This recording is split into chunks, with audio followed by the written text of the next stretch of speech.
เล่าเรื่องราวเก่าๆสู่ลูกหลานความรักแท้แน่จริงคงทนนานเหมือนนิทานขานบทเพลงตามสายเงิน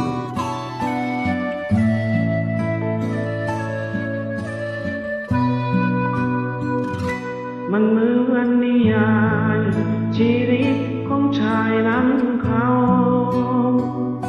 ใบหน้าเศร้าๆเรื่องราวความรักเกินคงเคยมีคนรักแต่เธอจากไปเหมือนลม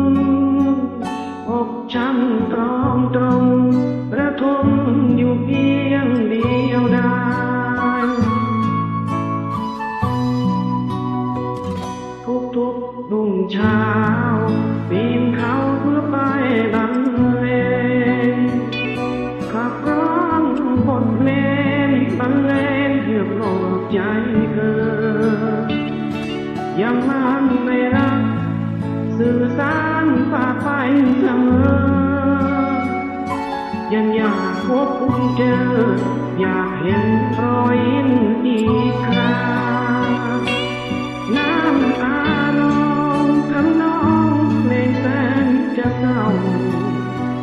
สายลมคลาเคล้าผสมป้องตามทุกทางโปรดจงรับรู้รักนี้ในขาดสักคราสิ้นเสียงคำลาจะมาพบเธออีกที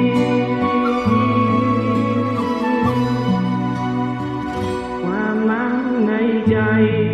เมื่อเธอจากไปไม่หวนนั่งคิดทบทวนชีวิตก็เป็นอย่างนี้อยากบอกกับใครให้เขาเข้าใจสักที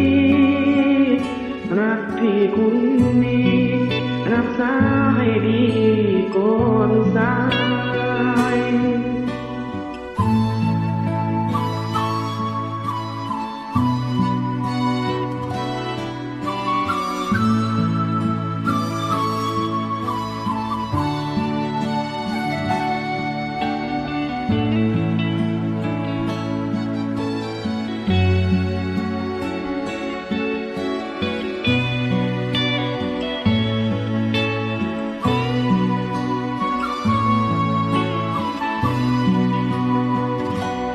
น้ำตาน้องคำน้องเพลงแสนจะเศร้า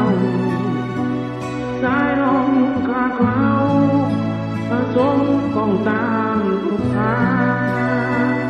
โปรดจงรับรู้รักนี้ในขาดสักคราสิ้นเสียงคำลาจะมาพบเธออีกที